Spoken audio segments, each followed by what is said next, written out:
Bonsoir mesdames et messieurs, bienvenue sur la télévision BTV Burundi dans l'édition du journal de ce 14 avril 2025 dont voici les grands titres. Le magazine Yaga Burundi est de retour après les sanctions prises par le Conseil national de la communication qui l'accusait d'avoir des papiers illégaux dans son dossier. La construction du barrage hydroélectrique de Djidji Murembwe est pratiquement terminée et la phase des tests va bientôt commencer. Cela a été annoncé par le docteur ingénieur-major Jean-Albert Manigomba, le directeur de la Régie des eaux. Les détails dans quelques instants.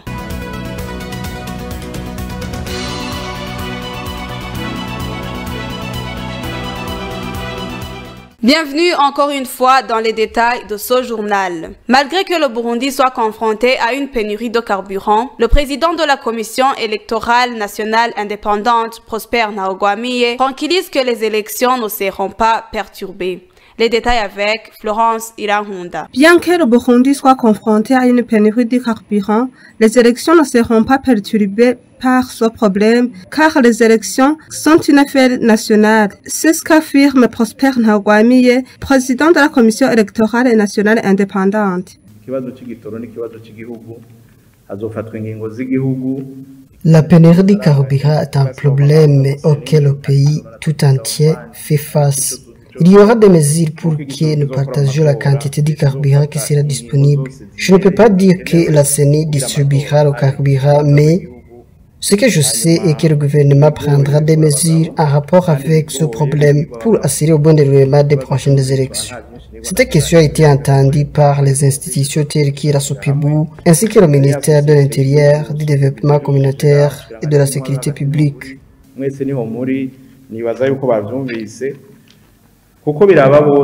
Prosper Ntahogwamiye a continué en annonçant que les partis politiques et les candidats indépendants devraient envoyer 2 observateurs dans chaque bureau de vote pour chaque parti politique ou chaque candidat indépendant.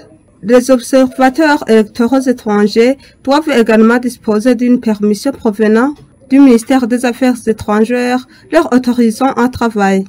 Tous les candidats sont priés d'utiliser un langage non offensant lors des prochaines campagnes électorales prévues en date du 13 mai au 2 juin 2025. Vous saurez que les premières élections, qui sont celles des députés, auront lieu le 5 juin 2025.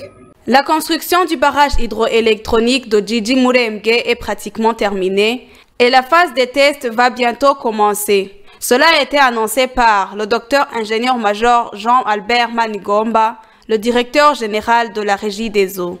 Les détails avec Jules Verne Nakimana. Les travaux de construction du barrage Djidji Murembwe sont presque terminés et même les essais vont bientôt commencer, a indiqué Jean-Albert Manigomba, directeur général de la Régie des eaux. Il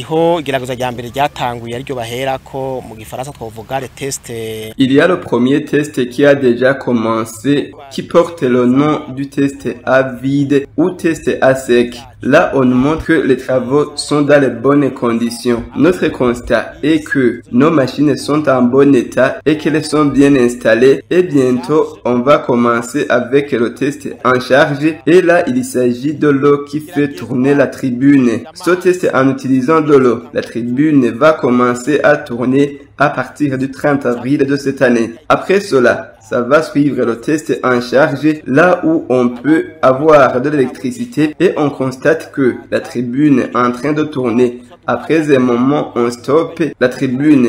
On peut dire que l'électricité peut être disponible un mois après le démarrage de la tribune. Mais dans cet intervalle, entre le mois d'avril et de mai, on assistera la tribune qui est en train de tourner jusqu'à 25%. Et là, on essaie de voir si les machines sont bien fonctionnelles. Là, l'électricité est bien disponible. Mais on ne peut pas affirmer qu'on a déjà des résultats car on est dans la phase de test et après on stoppe encore et on augmente jusqu'à 50%. À cette étape, on voit la tribune qui tourne à moitié et on stoppe encore une fois. Après, on va augmenter jusqu'au maximum, c'est-à-dire 100%. Ça tourne et on stoppe pour analyser si toutes les machines sont en bon état. Si ça marche bien, On va essayer avec le test de 72 heures où la tribune tourne en alimentant de l'électricité pendant 72 heures sans pause et après, si toutes ces étapes sont bien passées, on peut déclarer que c'est le moment de distribuer de l'électricité. Ça veut dire que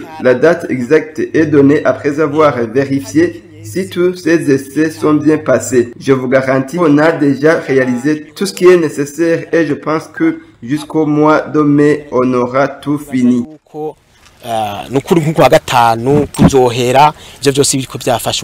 Ce barrage est construit avec des matériaux modernes, ce qui garantira sa durabilité, a ajouté Jean-Albert Manigomba.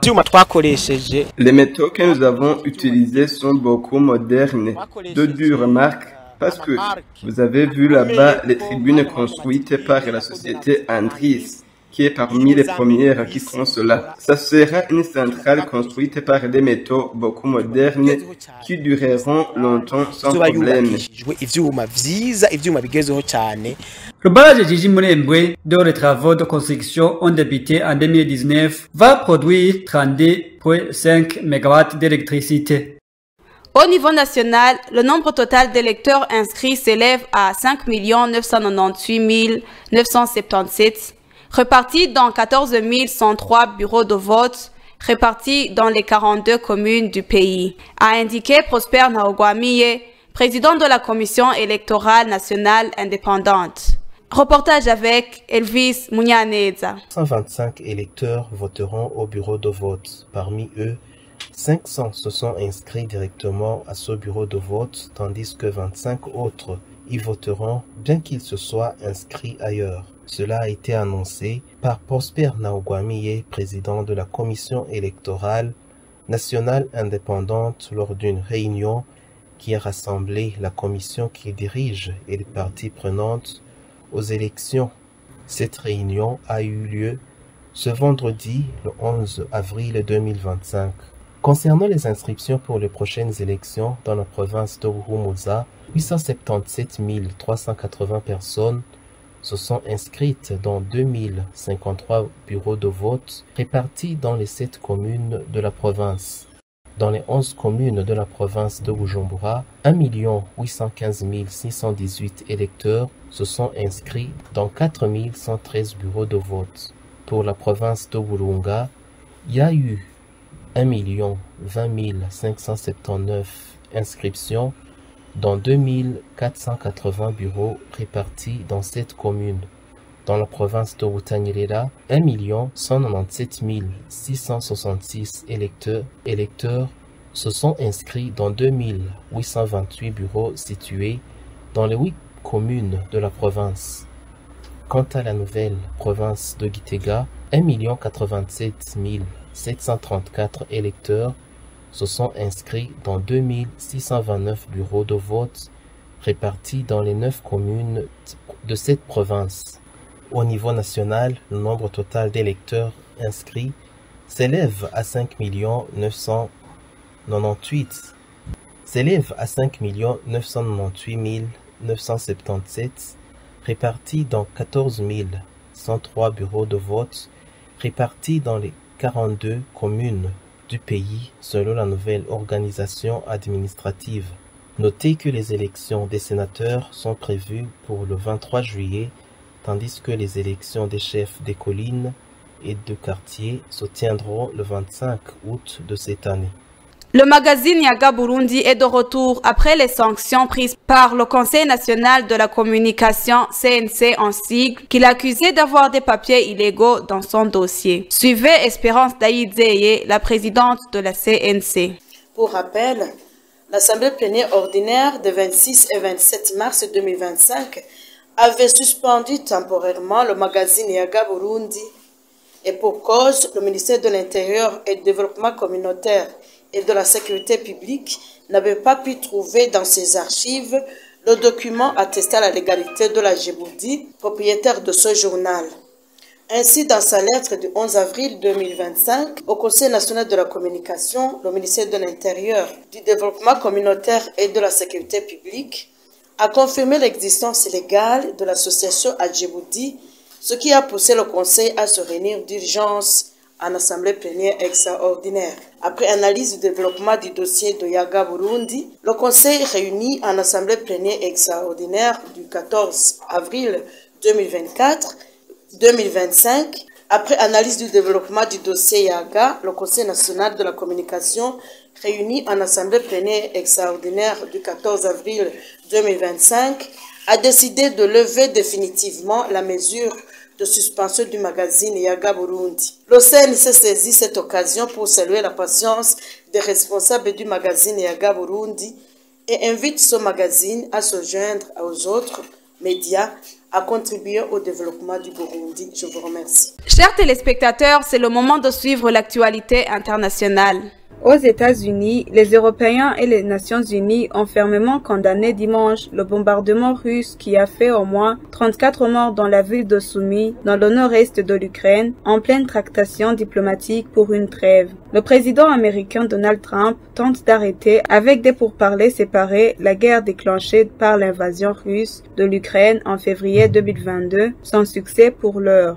Ces dernières semaines, les frappes russes mortelles se sont enchaînées malgré le mécontentement exprimé par Donald Trump qui avait appelé Moscou à cesser de bombarder comme des fous. L'attaque sur Soumy constitue un rappel brutal de l'impératif de négocier pour mettre fin à cette terrible guerre, a estimé la Maison-Blanche par la voix du porte-parole du Conseil de sécurité nationale, Brian Hobbs. À Soumy, les secours ukrainiens ont affirmé que Moscou avait frappé dimanche matin le centre-ville avec des missiles au moment où il y avait beaucoup de gens dans la rue. Selon cette source, le dernier bilan à 18 h était au moins 34 morts, dont 2 enfants et de 117 blessés, dont 15 enfants. Oligui Nguema élu président pour 7 ans. Le général putschiste tombeur de la dynastie Bongo aurait obtenu plus de 90% des voix 19 mois après son coup d'État d'août 2023, selon les résultats provisoires annoncés dimanche au ministère de l'Intérieur. Dieu n'abandonne pas son peuple, a déclaré le président élu pour 7 ans devant ses participants réunis au quartier général de sa plateforme de soutien, le Rassemblement des bâtisseurs, peu après l'annonce des résultats. Je tiens à saluer la maturité du peuple gabonais, a-t-il ajouté, appelant chacun à attendre la proclamation des résultats définitifs par la Cour constitutionnelle pour célébrer la victoire. Le ministre de l'Intérieur, Herman Imongolt, venait d'annoncer que ce militaire de carrière, qui a déposé son uniforme pour participer à l'élection, avait rassemblé plus de 575 200 voix, soit 90,35% des suffrages. Son principal adversaire, Alain-Claude Billy Bainze, ex-premier ministre d'Ali Bongo, n'a obtenu que 3,2%. Les 6 autres candidats n'ont pas dépassé les 1%. Le taux de participation s'élève à 70,4% selon les résultats provisoires. C'est par ici que prend fin l'édition de ce journal. Merci de nous avoir suivis et bonne continuation à la BTV Burundi. Au revoir.